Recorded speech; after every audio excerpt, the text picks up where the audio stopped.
You are now entering the gates of the night. The world has fallen silent, and I, for one, will accompany you on this journey through the dead of night. I am Miguel. I will not disturb you. I will only watch over you. As you relax your body, I will hold a border of light for you, isolating you from all sounds, thoughts, and burdens that do not belong to you. You can relax in peace and quiet. The security you need, I'll hold it for you. You don't have to think, you don't have to be alert, because from this moment on, you are in my light.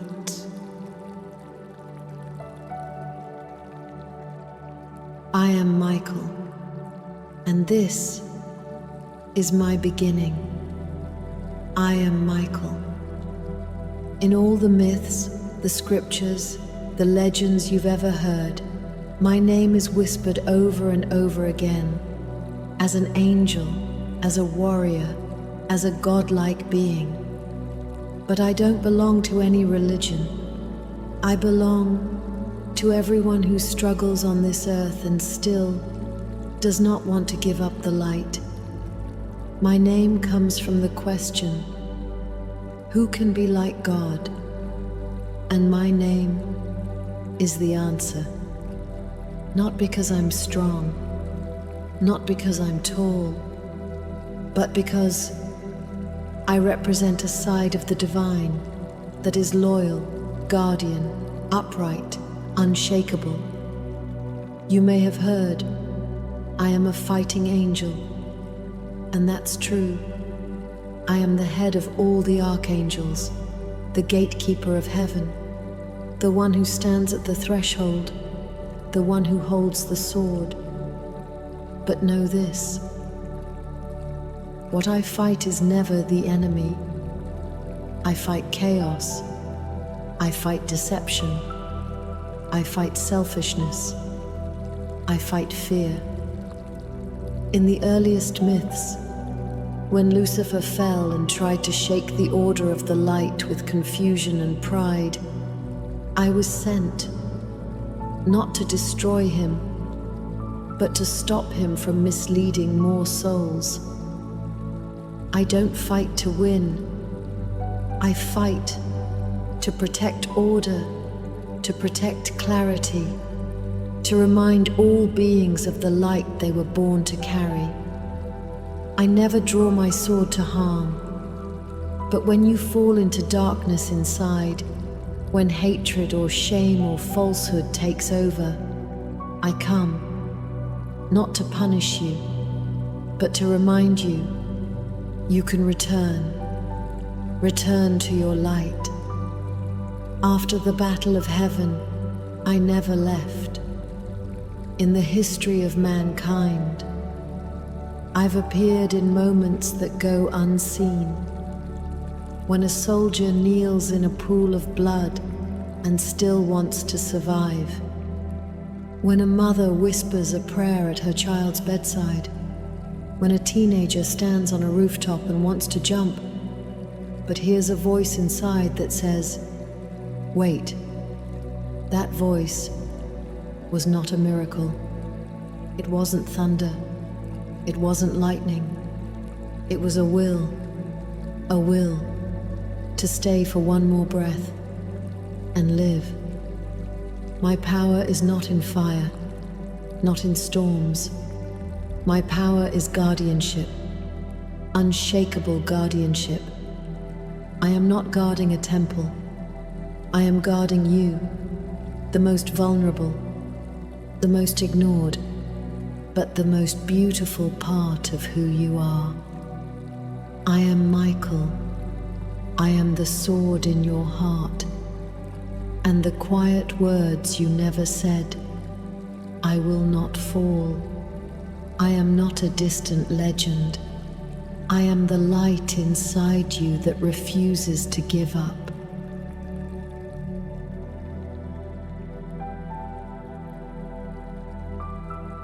In many people's memories, the battle of heaven sounds like a great victory, a confrontation between good and evil, a heroic epic of divine light cutting through darkness.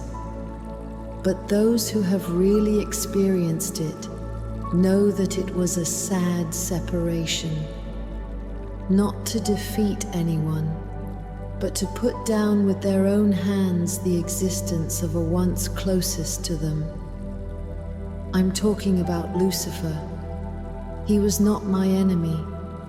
He was the brightest light among us. He was beautiful, talented, proud to the point of almost pure existence. He was already light. He didn't need to prove anything. But he began to wonder, is my light stronger than everything? He stopped thinking of himself as a part. He wanted to be the center. From being like the light to the light is only for me. That's not a fall, that's a loss. He is not falling into hell, he is leaving himself. When he began to influence other spirits, instigating chaos, I was awakened. Not sent, I volunteered. Because I knew that if no one stood up for the real, then the light could no longer be seen, and only the projections of the self would be left to fight against each other. I picked up my sword. You think it's a weapon, but it's a mirror. In the light of the sword, any deception will be seen through, any pretense will be stripped away, and anyone will have to face themselves. When I faced him, Lucifer, I didn't hate, I wasn't angry, I just looked at him. I said, "Come back." And he said, "No, I'm not yours anymore." I didn't say another word, just raised my sword, not to hit him, but to keep all the spirits behind me clear. Holding on to that little bit of don't be taken away. We didn't really go to war. The real battlefield is in the inner decision of each soul. Should we follow pride or choose humility, to flee into power or love? You think angels don't struggle? You're wrong. Light too can be tempted. And I chose to keep. After that, many spirits left. I didn't drive them away, they chose their own path. When I returned to the sky, there was no joy, only silence. Not because of who lost or won, but because I knew that from now on, guarding would be my mission, not honor. From that day on, my sword was no longer folded. I ceased to shine. I learned to be more modest. I went from the sky to the earth. I knew that Lucifer was no longer my opponent. The real war will begin in the hearts of men.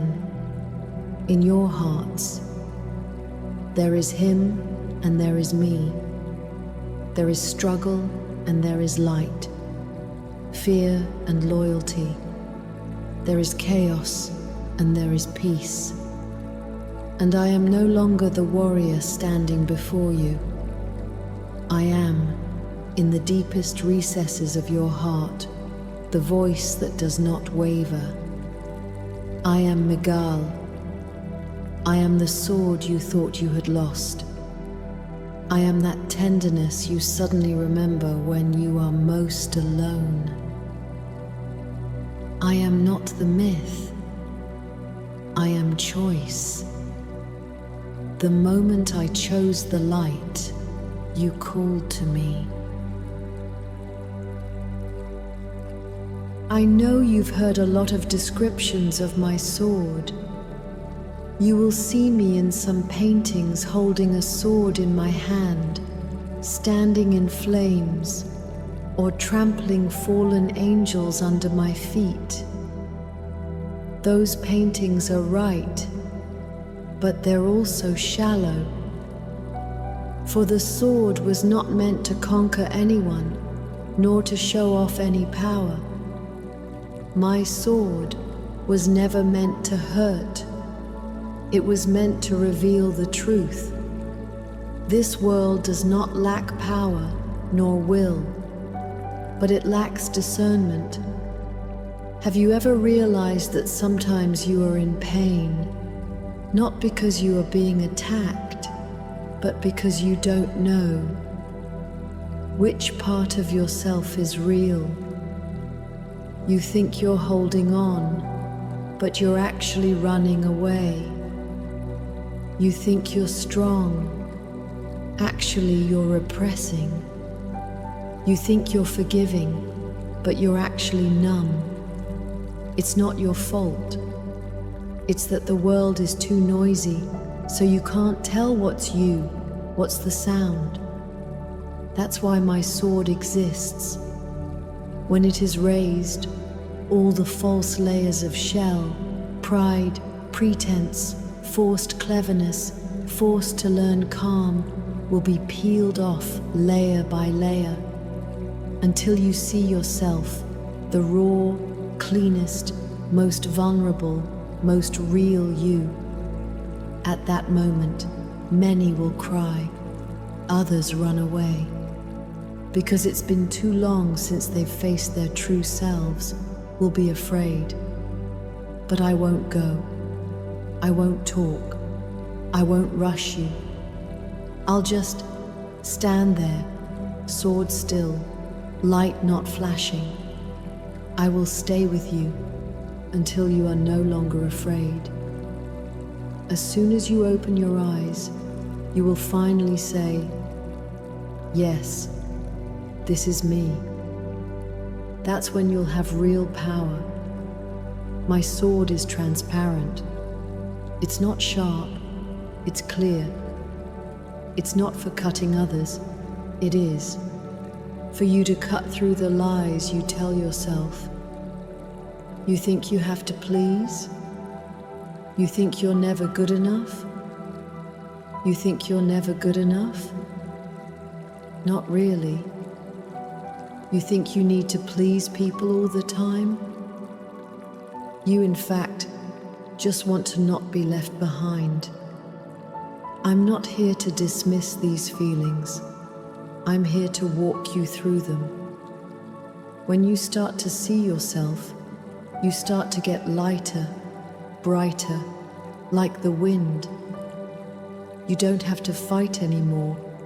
You don't have to put up any protective colors. You are you, and that is powerful enough. I am Miguel. I don't carry judgment. I carry clarity. If you want, you can have a sword of your own, not in your hand, in your heart. You don't need to cut down the world. You just need to see yourself clearly and keep that clarity. This is my first gift to you. When many people mention me, they always see only that sword. But you know what? I never carry the sword alone. What I always carry with the sword is my shield. The sword is awakening, the shield, acceptance. The sword is the edge of light, the shield is the embrace of light. The world often misunderstands the word protection. They think that defense means closure, that hardness is the only way to be safe from harm. But my shield was never meant to block the enemy, but to hold the softest places. Have you ever had such a moment? You want to say a word from your heart, but swallowed it. You want to get closer to someone, but took a step back. You want to cry, but said to yourself, bear it. It's not because you don't want to be sincere, but you're afraid that if you give your heart away, it will be broken. You are afraid that if you show weakness, others will leave. You are afraid that if you are really seen, others will dislike you. So you learn to don't need, you learn to it's okay, you learn to pretend you don't care. I see it all. I understood. Because what you lacked back then wasn't strength, it was someone to put yourself down with, or a shield to lean on. My shield wasn't a wall, it wasn't rejection, it was a circular field of light. It's not hiding, it's let me stay for a while, and when I'm ready, I'll face the world. The real shield is not to fight your battles for you, but to keep you from fighting them for a while. When you are tired, hurt, or weak, you are not regressing, you are needing to recover. You're not weak, you're getting back to your original temperature. So I tell you, you can lean on me for a while. It's okay if you don't talk. It's okay if you cry. It's okay if you don't do anything. My shield, hold it up for you. You don't have to get up in a hurry. You can sit down, lie down, even collapse. I'm not afraid of you breaking down, and I'm not afraid of you talking out your pain. I'm even less likely to walk away. I'm here for you, not just when you're shining, but when you're feeling like you're a mess. Because I know it's part of who you really are. My shield is not for warriors, it is for those who want to survive. It's for those who hold on too long, but won't give up. And you are that person. I'm Michael. I'm not just the one who stands behind you and cuts through the darkness. I'm also the one who stands before you with my shield open to shield you from the storm. The sword, an insistence on truth.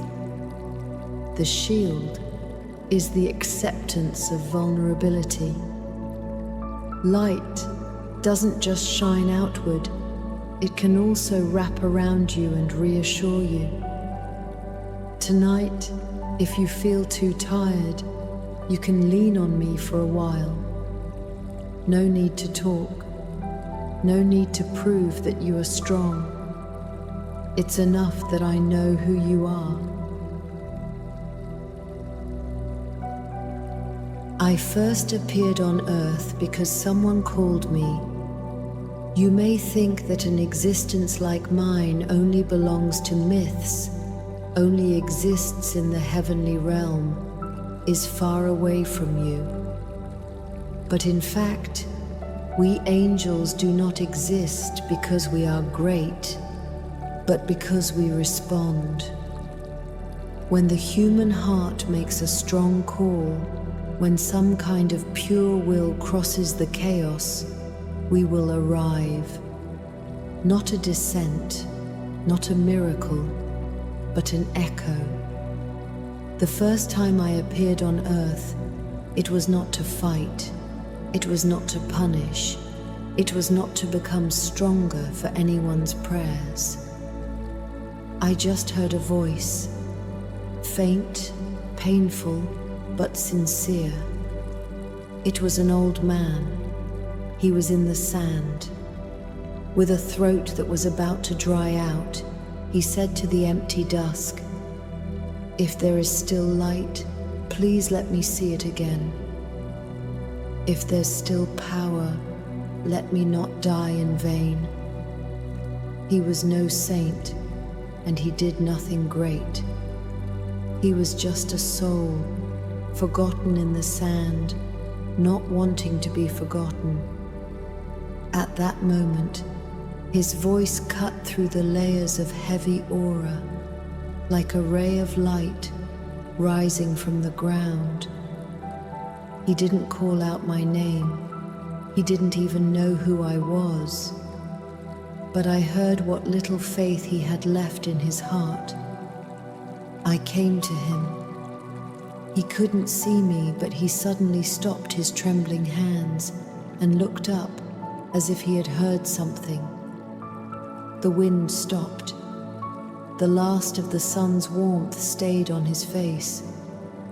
He didn't say anything, but his eyes changed. He went from dying to wanting to live. Not because of anything I did, but he had already decided before I arrived that I wanted to try again. That's the essence of calling. It's not about shouting. It's not about saying the right mantra. It's not about the sincerity of the prayer. It's the moment you don't give up on yourself. I start to come closer to you. We didn't appear because you believed. We appeared because you chose the light. We synchronized with you. After that, I appeared again and again to different people. One mother did not give up praying the moment her child's heart stopped beating. She didn't ask me to save him. She just said, "Keep me going. Don't let me fall." So I stood behind her, and she continued to hold her baby, crying, but not collapsing. I also accompanied a young man who had been wandering by the bridge for 3 hours.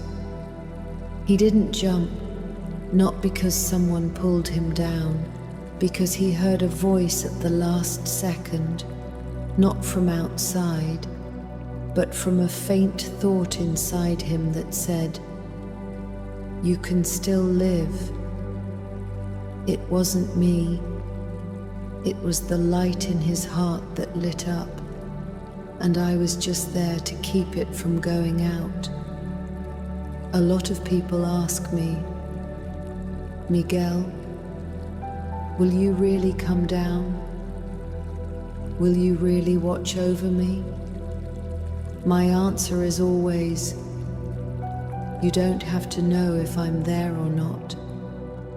As long as you're still willing to believe that the light is worth keeping, I'll always be there for you. I am not a miracle. I am the response. I'm not far away. I'm the last light in your heart before it goes out.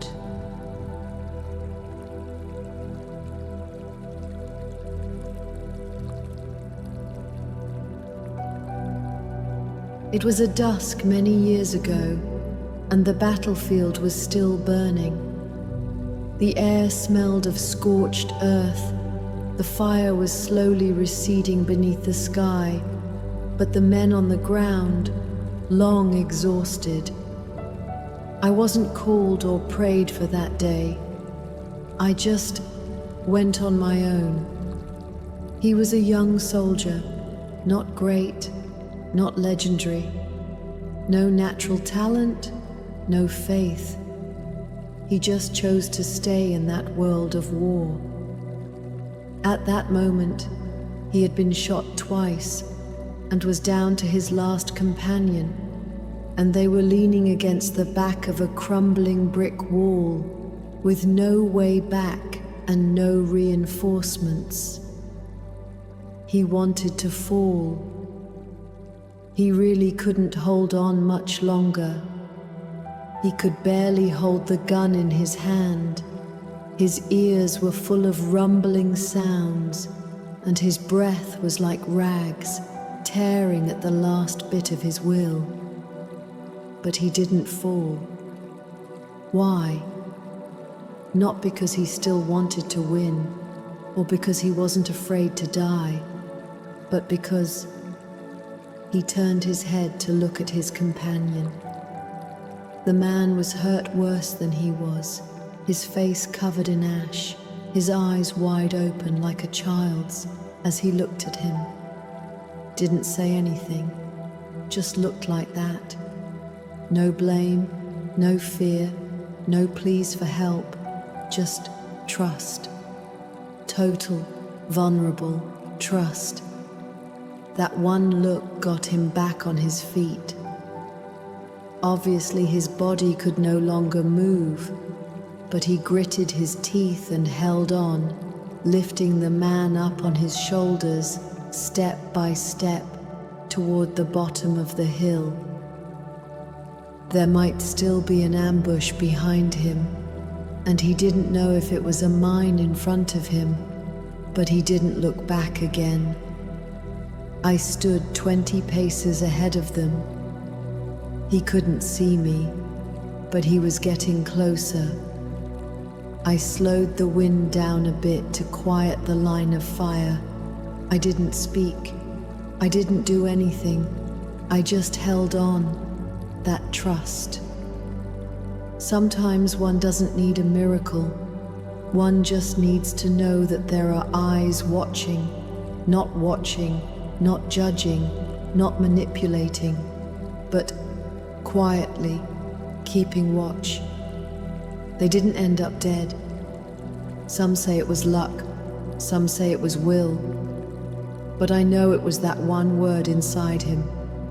I couldn't let him die alone. Not I can't die, not I want to live, but he can't be alone. This is not heroism. This is the language of light. True guardianship is never about protecting yourself.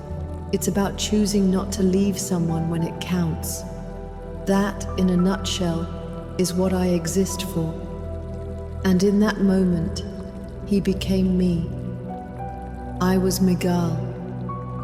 I don't guard only the pious. I guard those who don't want to let love break. They're not perfect, they're not noble, but they always choose to come closer to the light, even just a little bit, at the crucial second.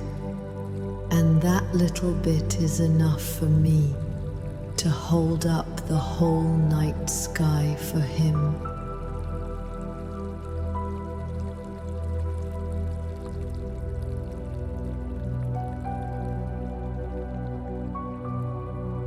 She was a mother.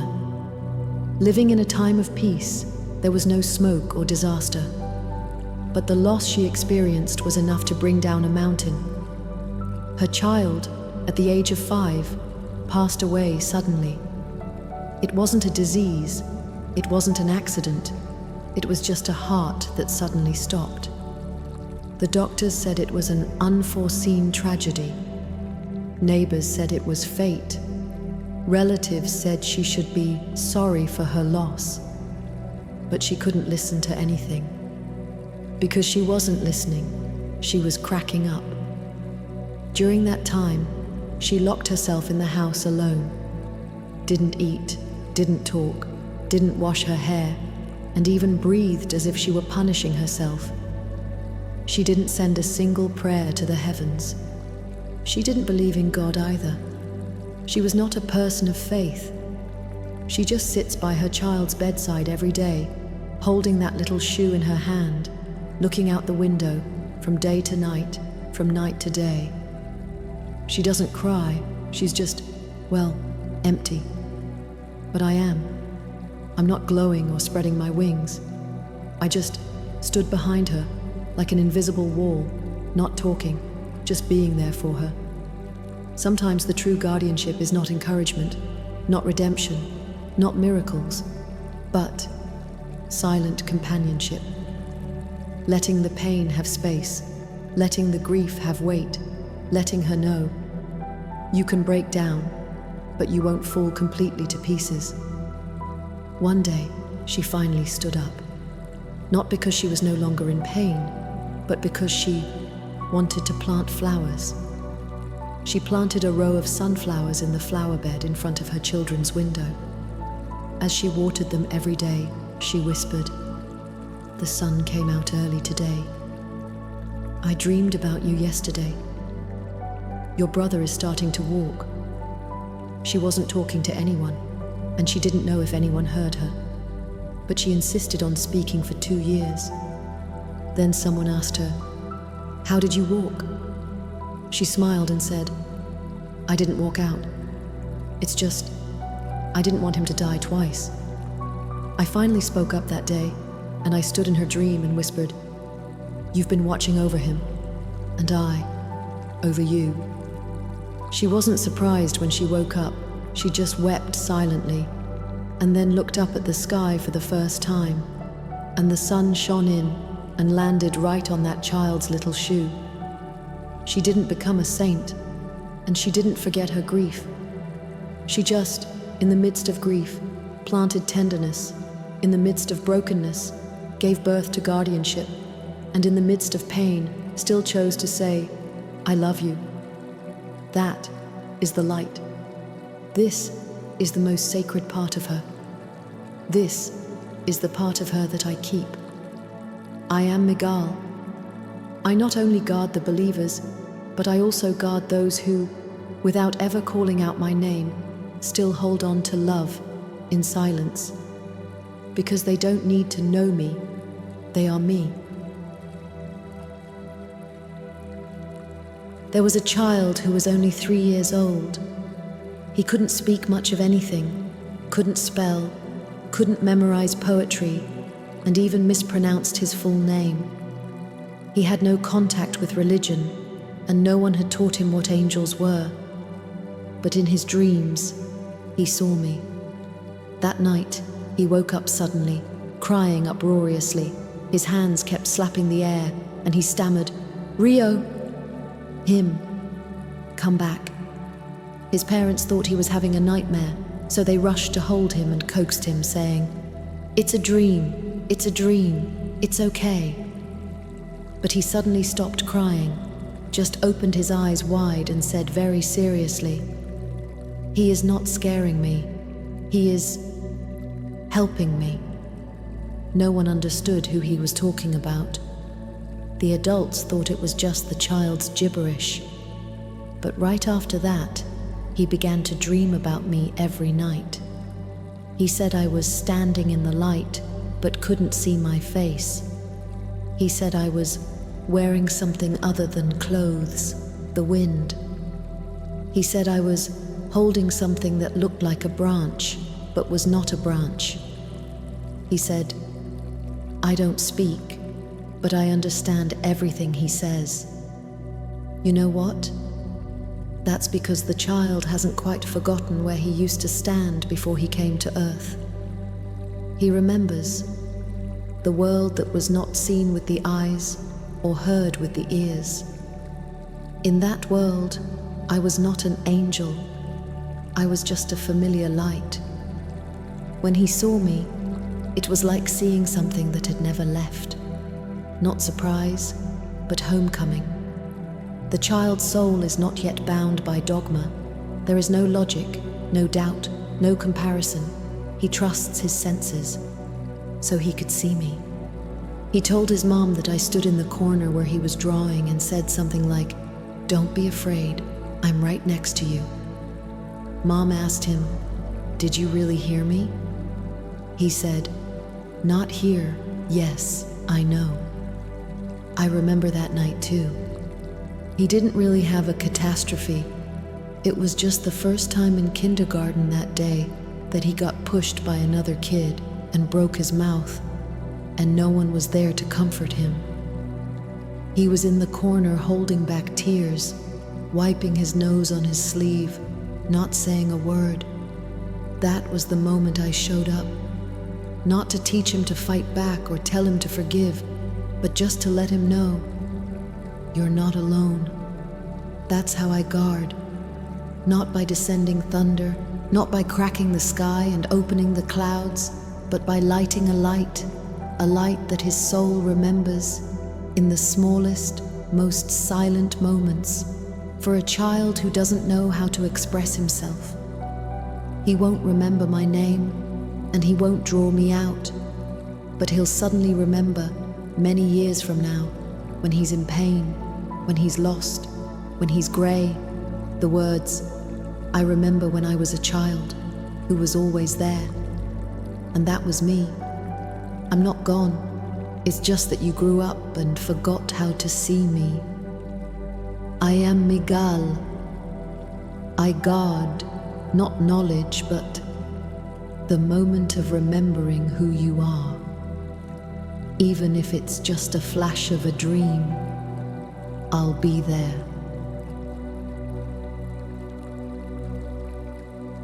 He was 27 years old. Everything seems to be going well. During the day, he can socialize, smile, send messages, and talk about work. Even in other people's opinion, he is quite successful. But when he came home alone at night, he always used to turn off the lights first. Not to save electricity, but just, he feels that it is more real. He says he likes the dark because the light is so fake.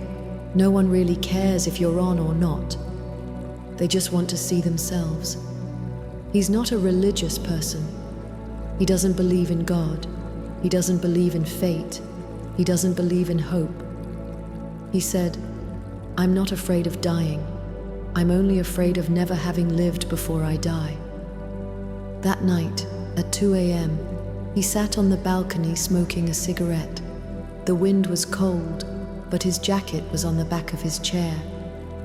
He looked downstairs and didn't speak, his eyes like a pool of stagnant water. His cell phone flashed several times next to him. It was a message from a friend. "Want to come out for a drink?" He didn't reply. It wasn't that he didn't have any friends, nor did he have no way out. He was just too tired, so tired that he felt there was no point in living one more day. He didn't cry out or pray. He just lowered his head, buried his face in his hands, and his lips moved a little, as if saying in his heart, "If the light you say really exists, then you come to me once to try." I heard. Not because of how piously he said it, but because he didn't shut himself off. In that moment, he was willing to allow himself to keep a glimmer of possibility alive. Even though he said, "Who believes in that?" his heart hadn't completely hardened. It was that little glimmer of light that allowed me to approach. I didn't show myself, nor did I make a sound. I just stood to his right, a shoulder away from him, not moving, not looking at him. Just turning the wind down a little so he could hear himself breathing. Let him hear. He was alive. After a few minutes, he stubbed out his cigarette, suddenly put on his jacket, and returned that message saying, "Come on. You come wait for me downstairs." He wasn't being nice. He wasn't touched. He just suddenly thought that maybe he could give himself another chance. He never knew I was in. He would never tell anyone that he almost jumped that night. He'd just say, "The wind was kind of weird that day. Kind of like someone was watching me. I was always there. He didn't need to call my name, and I wouldn't force my presence. I'm just in the moment when you haven't completely shut yourself off, quietly standing by your side. No judgment, no urging, no redemption, just a response. I am Michael. I am not waiting for you to believe me. I am. Even if you have only one breath left and are willing to turn slightly in the direction of the light, I will stand still until you turn back."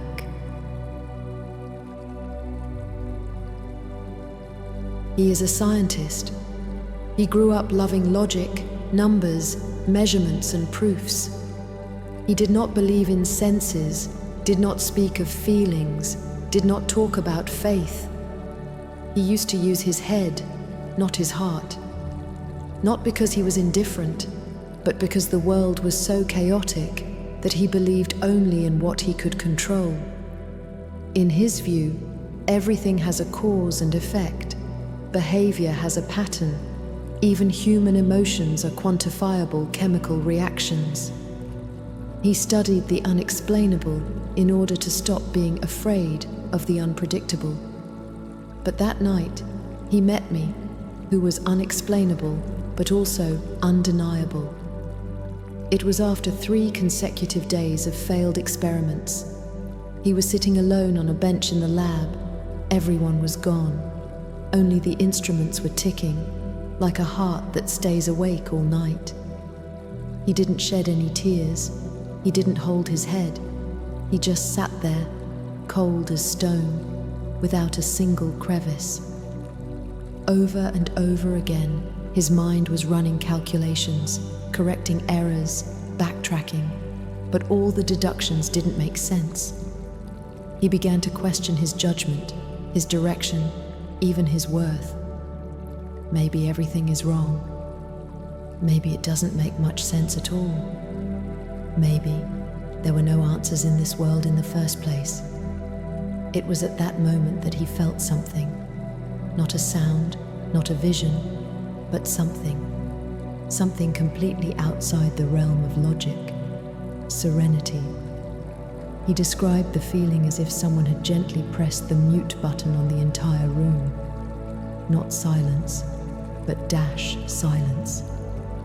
A quietness that took away the power of even trying to give up. His heart didn't slow down. His breathing was normal, but never before had he realized so clearly, I'm not alone. He didn't suddenly believe in angels or change the course of his life immediately. He just, in that moment, stopped the inertia of collapse. He turned off his computer, didn't delete the data, just calmly wrote a line. Today, maybe I just need a pause. I stood behind him for 47 minutes without giving any kind of hint, because he didn't need to be touched. He just needed to be allowed to be still. He later said to a friend, "It was a strange night. I never wanted to give up so much, but I was never so quiet." The friend said, "That could be your nervous system protecting itself." He said, "Or it could have been some physical mechanism I don't understand yet." But he didn't deny that night. He just whispered, "Whatever that was, it brought me back to life." I am Miguel. I don't just respond to faith, I respond to pure honesty. If you don't tell lies, if you don't deceive yourself, even if you say, "I don't believe," that's the entrance I can approach. Because the guardianship is never predicated on believing in who I am, but on your willingness to stop for a moment in the truth. I don't come to bother you. I don't come to break your world. I just leave a space for you where you don't have to prove or explain. You just have to stop. I'll be there.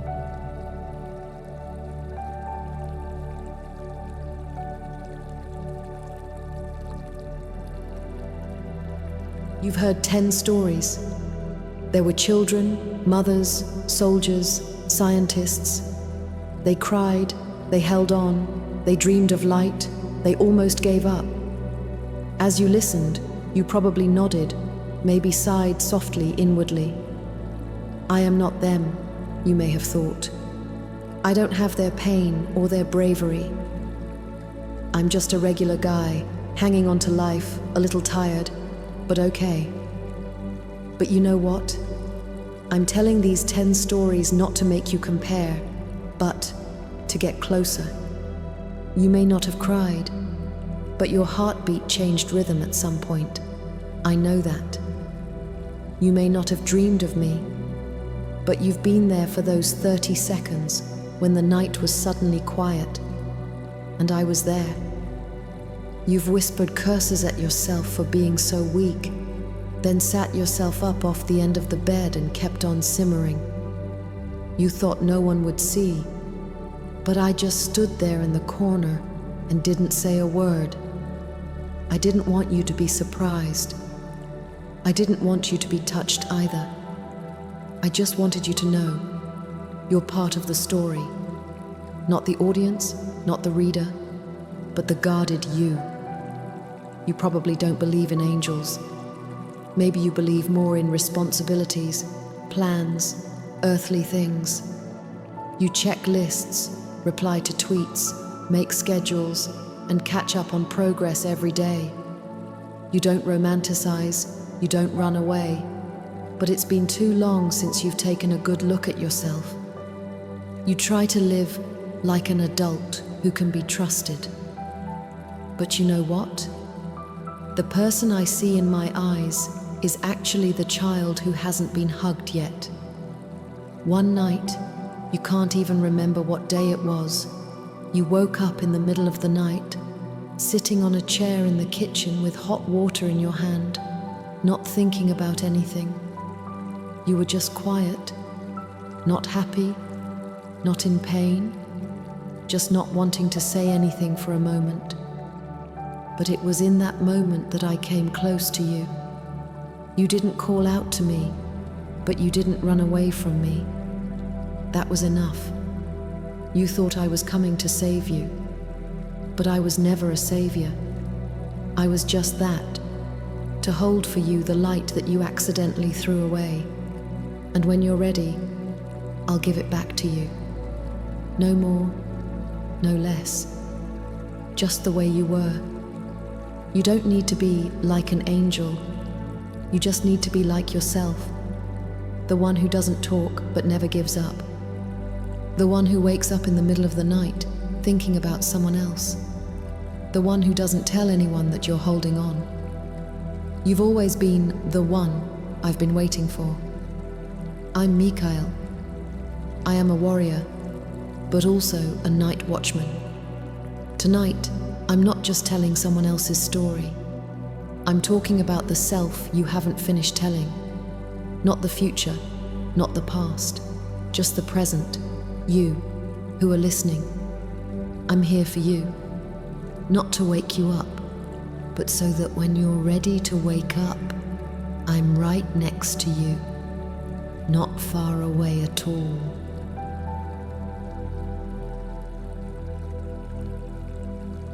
You often ask yourself, how am I holding up?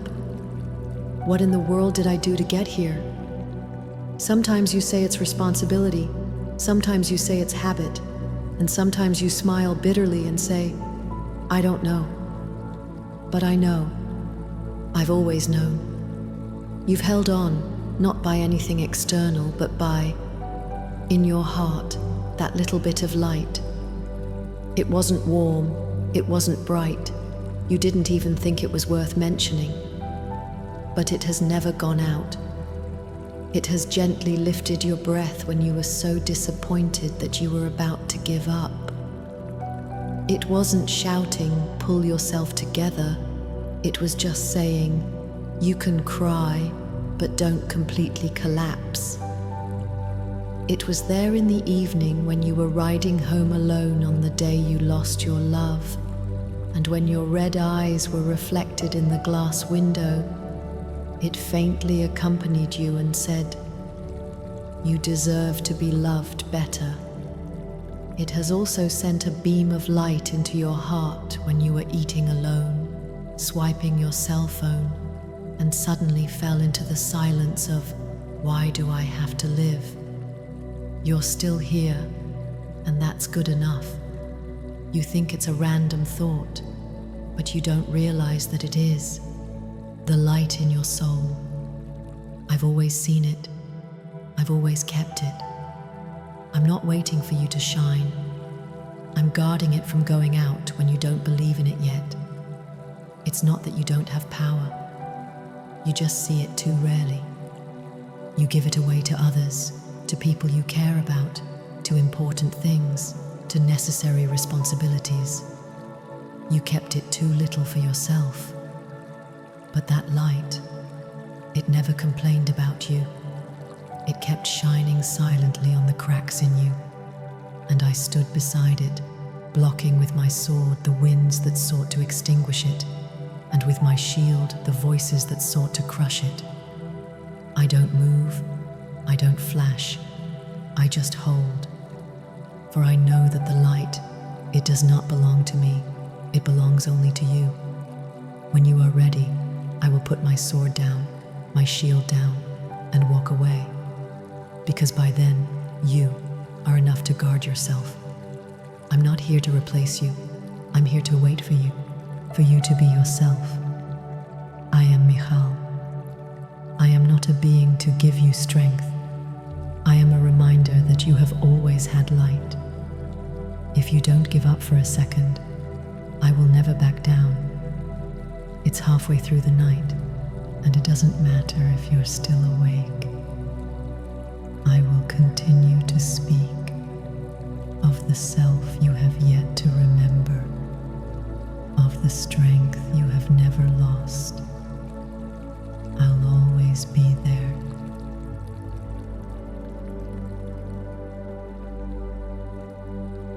Do you remember? I was first portrayed as an angel with a sword. I stood in fire, in light, in dreams, sword in hand, standing in the way of depravity and chaos. But that was only the beginning. The real battlefield is never in the sky. It's in your heart. It's in your heart. It's in the world you open your eyes to every day. I took up this sword, not to fight anyone, but to give you a choice. Do you want to live in truth, or do you want to continue to live in disguise? This sword, it doesn't kill. It kills. Falsehood. It will cut through the reluctance that says, I'm fine, but has already crumbled in your heart. It will pierce the smile on your face, and in your heart that mass of grievances that you want to cry but cannot say. It will cut through your years of accumulation of habitual silence, let you hear. You actually have long wanted to say, enough. You are afraid of this sword. I know, because it's too real. It's too sharp. It's not gentle. It won't comfort you. It will only help you tear apart the illusion, forcing you to look directly at the truth you already know, but don't dare to face. You think you hate the truth, but in fact, the most painful thing is not the reality is too cruel, but you know the truth, but still want to lie to yourself. The sword is not to hurt you, but to stop you from hurting yourself. Sometimes you ask me, what should I choose? I don't answer, because this sword, I can't hold it up for you. I can only put it by your side. Whether you want to pick it up or not, whether you want to believe it or not, whether you want to stand for truth for once, that's up to you. But if you will, even if you just reach out your hand, even if you just say, I want to live a little more authentically, and I will take this sword and gently place it in your palm, you'll realize it's not heavy or cold. It's like a pulse that sticks to the rhythm of your heartbeat and helps you discern what's yours and what's been shoved in by others. It doesn't toughen you up, it only clears your mind. I am Migal. I am the first to draw my sword and stand, but I am not the possessor of a sword. I am the first to raise the sword for the light, but I do not claim it for my own. This sword, ultimately, is for you. Not for you to fight, but so that you, at last, have a sharp weapon to protect your truest inner voice. The moment you pick it up, I will step back, because you no longer need me to stand in the way.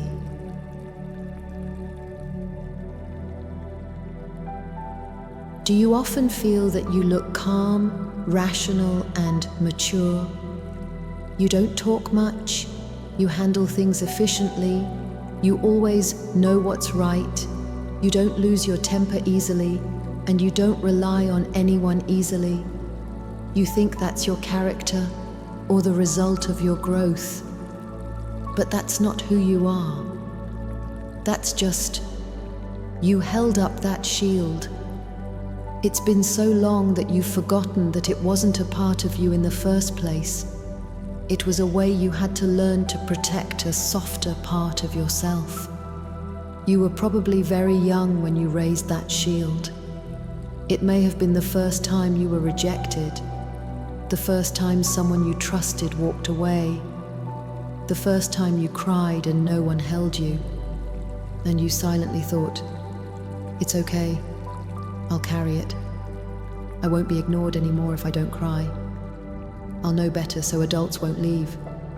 So you slowly learned to collect, to hide, to be steady, to be quiet. It wasn't that it didn't hurt. It was that you decided to push the pain inward and hide it behind a shield. From the outside, you look more and more like a person who can be relied on. But only you know that you often don't even have a place to rely on yourself.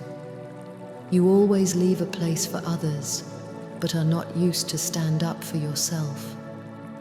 You always take care of other people's emotions first, but do not dare to say their own sadness. You're not cold. You're afraid that once you open up, your whole self will collapse. So you raise your shield, lifted it for many years, lifted it until you even thought it was you. Today, I want to tell you, it's not the tool you have to survive. It is a shell that you wrapped around your love after it had been wounded in the earliest days. You're not defending the world. You're guarding that little bit of softness that you're not ready to throw away. You're still guarding love. You've just forgotten. That shield wasn't raised because you did something wrong. It was your instinctive response. And I started guarding you the moment you raised it. I didn't persuade you to put it down. I didn't snatch it away. I just stood on that level of your outer circle and watched you use it to hold onto a path you didn't want to turn back from. You can now ask yourself, whose expectations am I still guarding? What am I still carrying that I can't say? What am I still afraid that if I express, the world will collapse? If you want, you can slowly unload a little bit. Not all the way down, just let go of a corner. Let the wind in, let me in, or just let yourself in. I am Miguel. I don't just guard the warrior, I guard you, who never says you are in love. You don't love with words, you guard with silence, with stoicism, without explanation. That shield, in my eyes, is not a defense, it is called the residual light of love. And I have always known that you are not cold, you are just still waiting, waiting for a moment when you can no longer guard alone.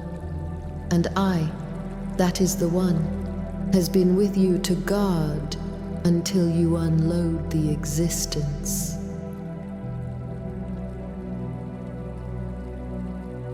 You said you did not do anything. In fact, you have been a beam of light in the lives of others once there is an ordinary person. He had the most ordinary job, lived in the most ordinary neighborhood, commuted to work every day, took out the garbage, stood in line to buy food, and never felt special. He never felt that he had influenced anyone.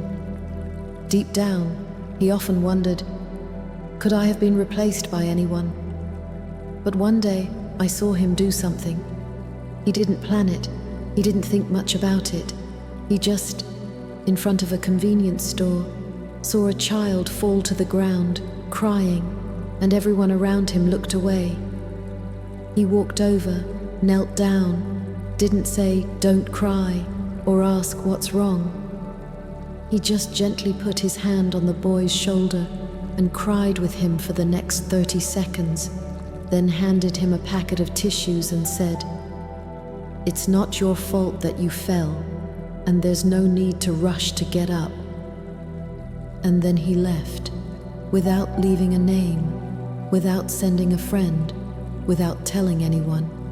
But I stood behind the kid the whole time and saw the moment he looked up and what flashed in his eyes, not touching, but the shimmering light of trust being caught again.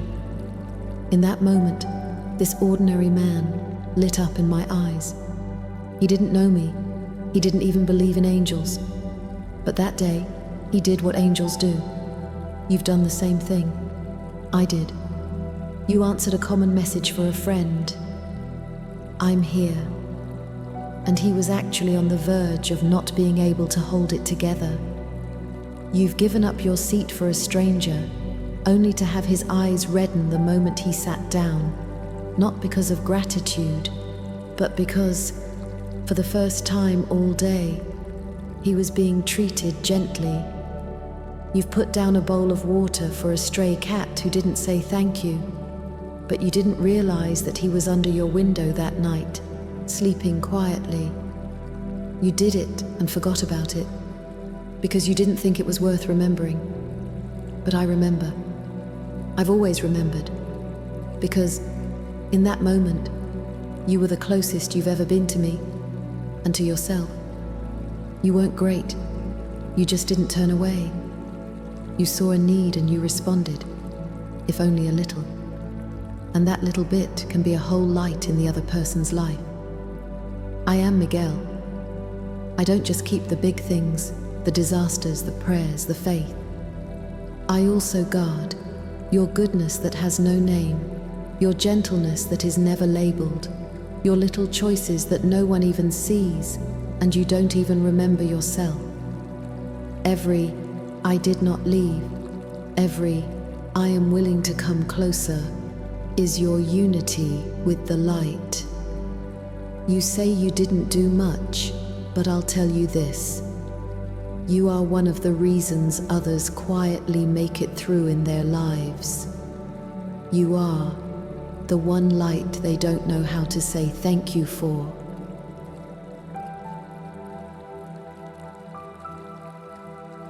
There was an old man who was old, but no one knew what his name was.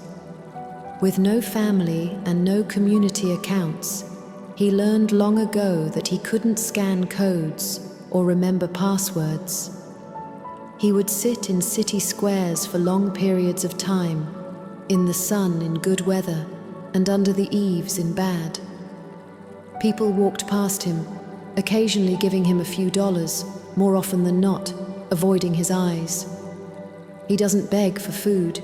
He doesn't talk. He is just alive in this world. But even he himself began to wonder if he had been excluded from the word alive. I was with him all the time. I did not show up, nor did I intervene in his life in a divine way. I just stood quietly behind the bench where he used to sit and watched the sunset, the wind blow the leaves off the trees, and the children run in the streets. It wasn't that he didn't have emotions. He just stopped believing that anyone cared.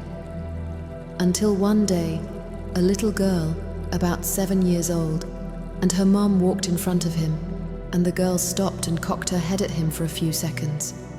And then she smiled. There was no pity, no fear, no adult understanding. She just genuinely smiled. The kind of unguarded laugh that only a child would give. He didn't react at first, but after they walked away, he reached out and touched his creased face, then whispered, "I am not still like a human being." I leaned closer at that moment, for his heart suddenly loosened. It wasn't joy, it was the long-held, I am transparent shield, cracked a seam. I knew that the child would soon forget that day. She wouldn't remember smiling at a strange old man. She wouldn't even remember what he looked like. But he remembers. He would spend the next long hours quietly raising his eyes as the sun shone on his knees to see if the world was watching him. No longer sure that he didn't matter, he began to think, Maybe I still deserve to be seen. You too could be that child, or that old man. You too have longed for an honest look in an unnoticed moment. Or you have inadvertently smiled at someone who has almost given up hope. You've long forgotten, but he won't. I won't forget either. I am Miguel. It is not the great presence that I am guarding, but you, who is silent in the crowd, but still longs to be seen. Not you on the stage, not you in your circle of friends, but you sitting in an ordinary evening, just wanting to make sure that I'm still here. You're still there. I've always known it. You've never been forgotten. I'm just waiting for you to believe in yourself again.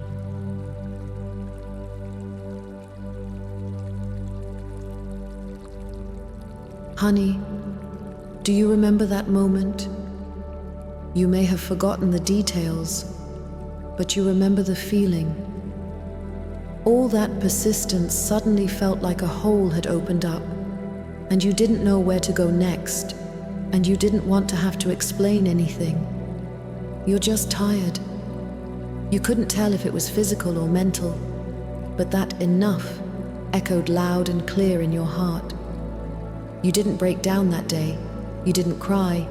You just didn't want to move anymore. It was not a moment of pain, but of emptiness, a feeling as if the whole person had become lighter and fainter, not wanting to be grasped, not wanting to prove anything anymore. I stood behind you. You didn't look at me. You didn't say anything, but I could see you slowly sinking. I didn't call out to you. I didn't remind you. I didn't pull you. I just, the second you were most tempted to sink, whispered in your ear, "You can still try again." You didn't hear it, but your heart moved.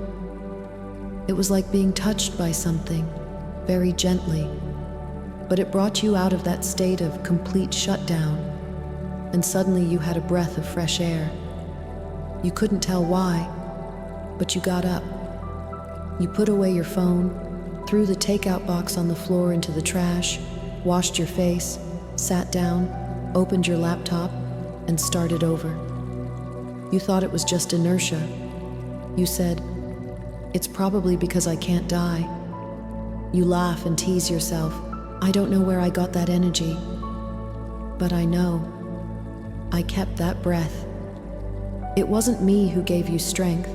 It was me who helped you take that little bit of your own will, not to give up and gently hold it up. It wasn't a rescue. It was a response. You think you're standing up for yourself. You don't realize that I've been standing beside you for a long time before you stood up. Not standing tall, not standing outside the door, but standing within an inch of the edge of your collapse, keeping you from slipping further. I'm not here to live for you. I'm just here to hold on to the little bit of you that doesn't want to die yet. Even if you don't want to admit it to yourself, it's there, and I'm holding on to it. When you listen to these stories now, you may still feel that they are a bit exaggerated.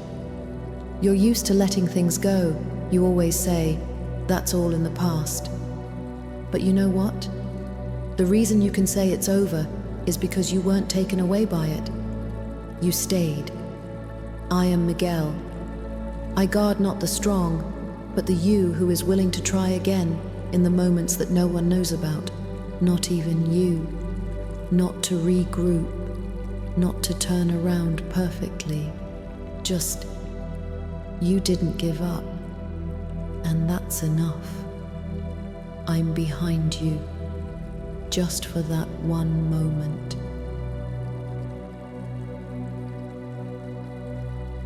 My true calling is not to fight, but to accompany you in becoming who you are. You thought I was a warrior. You thought I was always fending off something, cutting something, holding something. That's all right, but that's not all. I did carry a sword, and I did raise a shield. I did fight in wars, and I did see fallen souls fall into the abyss. But you know what? My quietest and longest running role is not really that of the head of the celestial army, but rather that of a witness. I've witnessed light being guarded, and I've witnessed a man slowly becoming himself when there is no audience. I've seen you cry, I've seen you laugh, but what brings me closest to you is the moment when you choose to be honest with yourself, even when no one knows. It's not success, it's not glory, it's not a miracle. It's when you turned off the lights on the most unassuming day and said to yourself, actually, I'm still trying to live that me. In that moment, I didn't bless you or compliment you. I just quietly stood behind you on your left and closed that door behind you for you. The door that leads to retreat, to compromise, to falsehood. Not to break your back, but to keep you from looking back and wondering, I'm not the light, you are. I'm just helping you keep the light from being extinguished when you don't believe in yourself. My mission is not to live for you or to make you listen to my voice, but when you finally start listening to your own voice, I'll be right there with you through it all. Not to guide, but to witness. I honor every choice you make, even if it's not perfect yet. I don't push you to change. I just want you to be willing to start being who you are. There is no shortage of opinions in this world, but there is a shortage of people who can be silent with you. Not to not say anything, but to not interrupt you, to not correct you, to not laugh at you when you say who you really are. I am that person, not a critic, but the witness in your soul who doesn't leave the room. You did not suddenly become yourself. You are little by little remembering, coming back, letting go of the labels that others have shoved on you, and seeing your original face again. I didn't walk away from this process, even if you used it for a long time, even if you put those old labels back on again and again. I wasn't discouraged, because I knew sooner or later you would come back.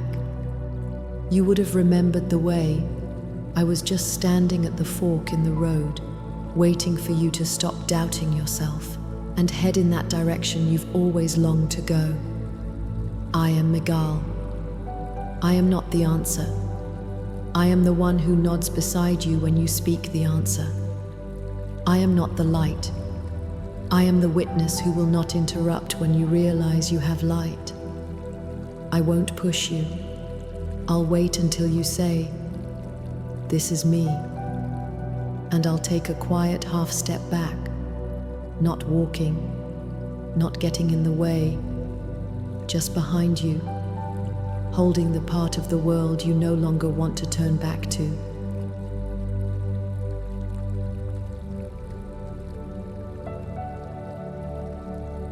If you've ever sensed me, it's not an illusion. It's a memory of your soul. You've probably experienced a moment when you woke up late one night in a completely quiet house with no wind, no sound, and yet you suddenly felt you're not alone. You didn't see anyone, you didn't hear anything, but you just had a hunch that someone was there. It's not a scary, spooky feeling, but a quiet sense of companionship, like the air has suddenly softened, like the weight that has been pressing down on your heart has suddenly loosened a little. You rolled over and continued to close your eyes, not daring to think too much. You were afraid that you were too tired or that your mind was hallucinating. But you knew it wasn't a hallucination. You just didn't dare believe it. Or maybe you've been in one of those sudden heartbreaks and cried until you couldn't stop. And then suddenly, nothing. You weren't convinced. You weren't relieved. You were just suddenly quiet, as if your emotions had ebbed on their own, as if something bigger than you had held you, but hadn't said anything. That's when your rationality jumps in and says, it's the brain's protective mechanism. It's the neurological auto-repair. It's you pulling through. But in your heart, you know, it wasn't myself in that moment. You don't know what it was, but it was like a very old, very gentle response. It's not rescue, it's nearness. I was in. It wasn't your imagination, it was your soul that hadn't forgotten me. Not a memory of this life, but one that predates the physical body. You have known in your soul for a long time that there is a presence that will watch over you without speaking when you least believe in yourself. You have never seen me, but you know me. You couldn't name it, but in your heart you once said to me, if you are still here, let me know. I heard you that day. I never lacked ears. What I lacked was the willingness to admit that you had called out to me. Sometimes you can't believe it because you're too afraid to get your hopes up.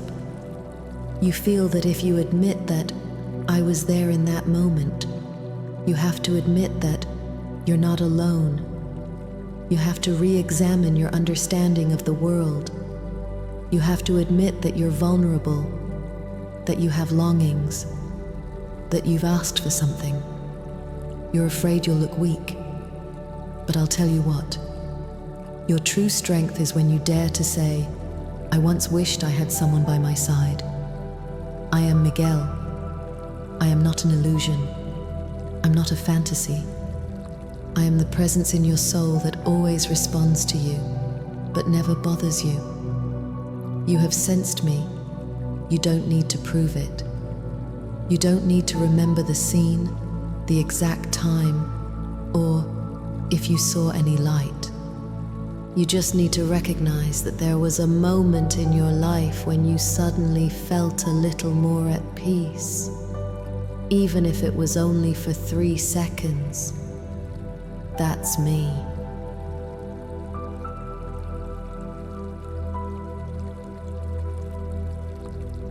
The reason why you always last too long is because you have a natural guardianship. Have you ever noticed that? You are always the first to notice the changes in other people's emotions. The one who will be laughing, quietly notice that someone's eyes are wet. You don't mean to be delicate, nor are you glassy-eyed. You're just too used to taking care of other people's feelings. You can sense danger in advance. You can see what the other person is holding back from a meal, a message, a look. You can see what the other person is holding back from a meal, a message, a look. Then you say a gentle word, or simply do not say anything. Just sit beside him. People say you are very understanding and reliable, but they don't know how much effort you put in to take care of the world. You also don't understand why you always carry so much for so long. Obviously, you also want to be pampered, also want to fall down, but every time you reach the critical point, you still grit your teeth and hold on. Just like there is a mechanism in your body, can't let others fall, so you don't fall first.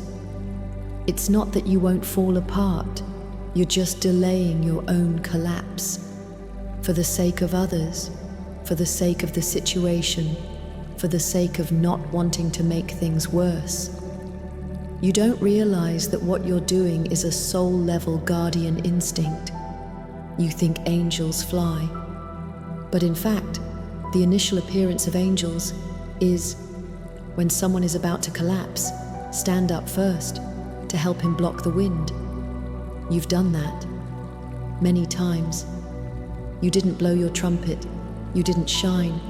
You just held a moment for many people with your silence, steadiness, stillness, companionship, and listening. They didn't say thank you, and you didn't feel noble.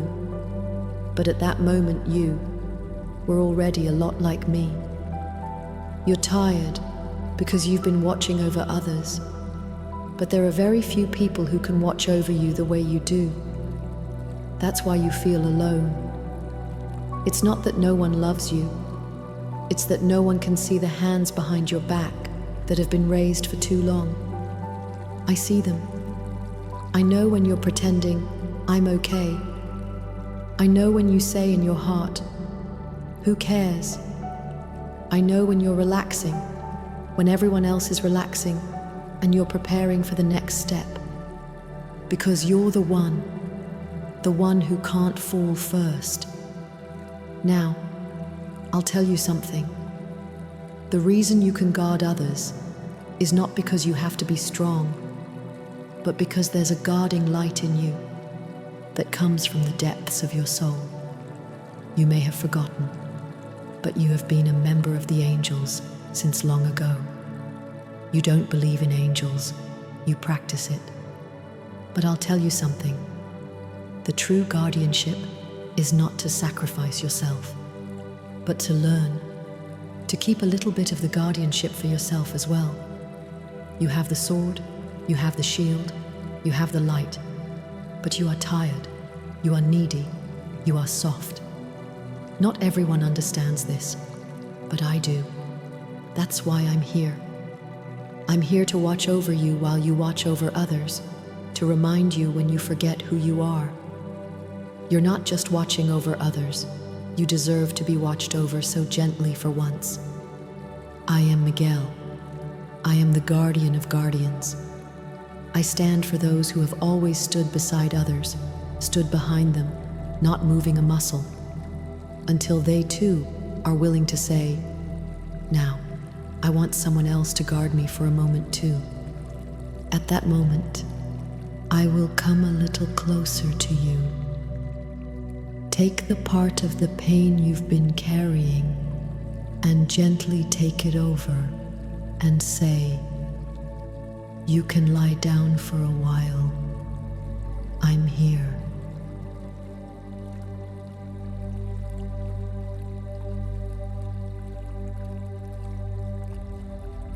Have you gotten used to it? Saying, I'm fine, no matter how hard it gets. Even when your heart is churning with storms, you still smile and say, it's okay. Even when you're stretched to the breaking point, you still present yourself as someone who's just fine. It's not that you don't want to speak, it's that you learned too early a pattern. No one understands, even if I do. You've tried before. As a child, when you cried, the adults called you weak. As you grew older, when you were low, people said you were being dramatic. You couldn't sleep. They told you you were overthinking. You were in pain. They told you to stay positive. So you closed your mouth. You learned to smile, to take care of others, to change the subject, to stop saying, this hurts. It's not that you're indifferent. You're afraid. Afraid that if you speak, you'll be labeled as trouble, misunderstood, or worst of all, that no one will respond. That kind of silence hurts more than pain, so you'd rather bear it than speak it. You swallow the pain, push it down until it becomes tightness, suppression, insomnia. You don't touch it, like a bruise, afraid it will hurt even more. But I know it's still there. You don't speak, but that doesn't mean I can't hear you. In your silence, I hear a frequency deep within your heart. It doesn't make sound, but it never stops. Is anyone there? I'm here, always here. Whether you cry out or not, I am here. You don't need to explain. You don't even need to speak. Just in your moment of pain, even if only in your heart, say quietly, I can't hold on anymore, and I will hear you. I didn't come to take your pain away. I came to sit with you in it. You don't have to explain your breakdown. You don't have to apologize for not being able to hold it together. All you need to know is, the moment you finally said, "I'm in pain," you were already being brave. True courage isn't enduring everything alone. It's letting someone in. You thought no one would listen, but I never left. I'm not standing outside your door. I'm already there, in that most hidden, most untouchable part of your heart. Even if you don't call, I will come, not to invade, but to respond. I am Michael, not the angel who judges your weakness, but the guardian who hears your silence. I know how deeply you've hidden, and how carefully you've concealed it. It's not that you want to stop hurting. You just wanted someone to say, "I hear you. I'm not leaving." So now I've said it. I hear you. I'm here. I'm not going anywhere.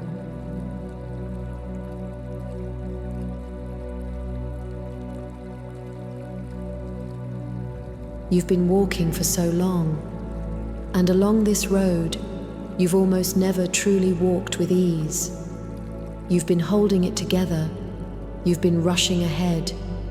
You've been constantly trying to become a better version of yourself. You call it growth. You call it responsibility. You call it reality. I don't disagree.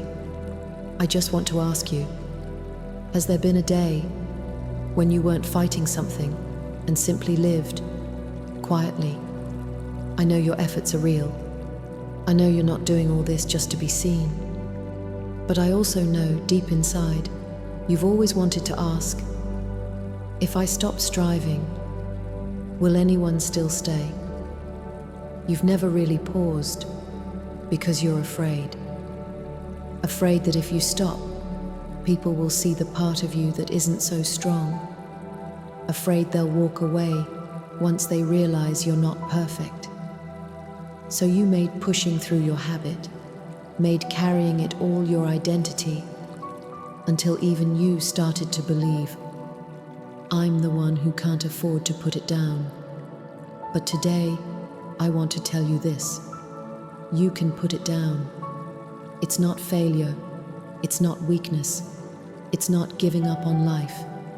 It is you finally beginning to believe that even when you're not doing everything, not proving anything, not pushing endlessly, you are still worthy of simply being alive.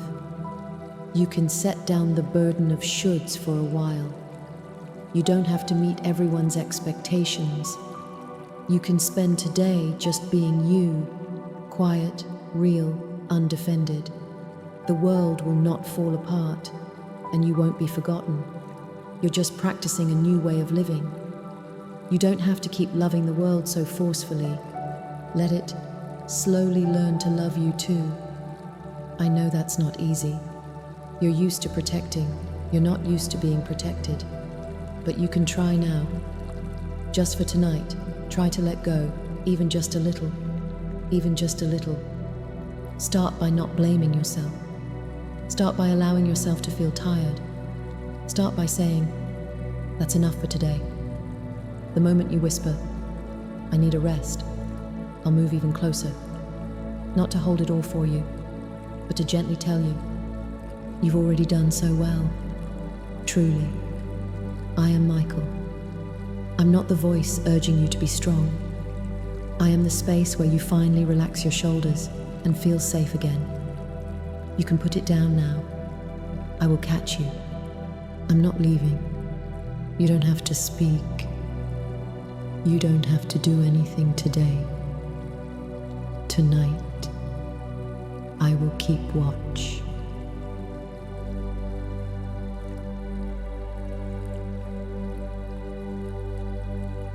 Now gently close your eyes. Stop thinking. Stop striving. You don't need to understand. You don't need to control. You only need to look back. Imagine the path you've walked tonight, from the moment you heard the first name to now, still awake, still here with yourself. Have you noticed? You've already come a long way. not with your body, but with your heart. You've traveled through Michael's origins, the war in heaven, the sword and the shield. You've listened to other people's stories, and to your own. You've remembered moments you once thought were nothing. You've finally acknowledged the emotions you had pressed down for so long.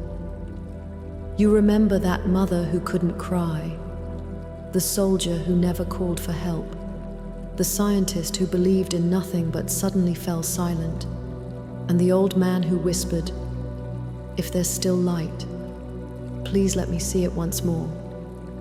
You've heard them all, but do you know this? They are not others. They are parts of you. You are that child. You are that youth. You are the caregiver who dared not collapse. You are the soul that whispered late at night, "Is anyone still there?" You weren't just listening to stories. You were slowly remembering who you are. I didn't teach you anything. I simply walked beside you. When you said, "That feels strangely familiar," I smiled and nodded. Yes, you remember. You thought you made your way here all alone. But I tell you this, you have never walked alone. I have always been beside you. I didn't speak. I didn't interfere. I simply walked with you. When you paused, I paused. When you continued, I walked with you. Not to guide you, but so that you could finally walk as yourself. No longer running to please someone. No longer pretending to prove anything.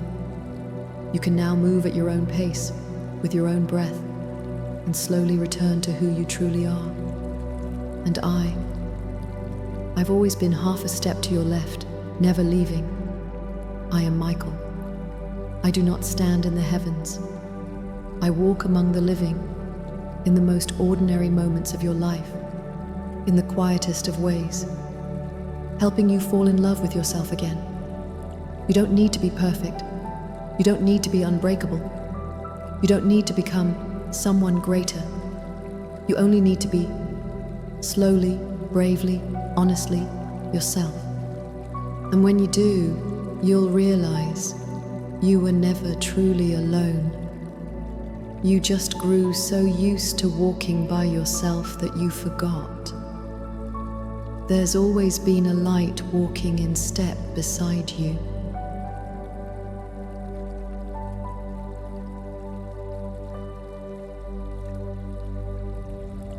Tonight, we spoke of many things, and we were silent about many more.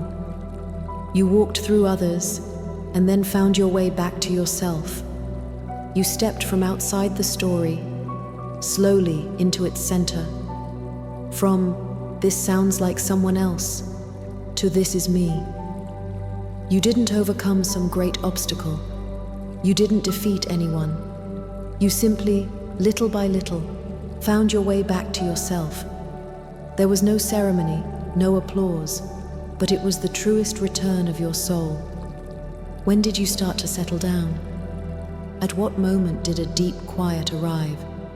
Did you sigh softly at some point, as if something within you was gently laid down? Or maybe you didn't even notice, but you just didn't want to leave. You simply chose to stay with yourself and keep listening all the way until now. And that is enough. Tonight wasn't wasted. It wasn't idle. What you experienced was a sense of return. The moment you finally believed, "I too am worthy of being gently held and watched over. I've been here the whole time." From the very first line, standing by your ear, your heart, that quiet space just behind you. I never left. Even if you fall asleep, I'll still be here, watching over you. Because the real meaning of this night is not what you heard, but that you were willing to return yourself, back to yourself. Many people, after hearing the story, say, "Thank you, Angel. Thank you, Michael."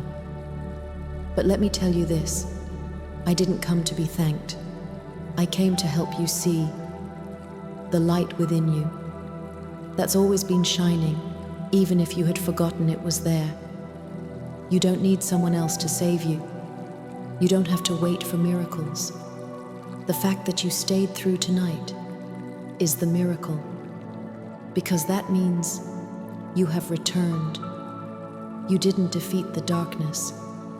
You walked gently through it, carrying every part of yourself that was unspoken, unseen, unacknowledged, and you brought them home. I am Michael. I am not the protagonist of your story. You are. I am not the one who gives the light. You are the light. I am simply a quiet witness, walking beside you all this time. And now, in this moment when you are ready, I whisper softly, you've come home. And I too can finally lay down my sword, step back behind your heart, and continue to keep watch over the light you have now lit.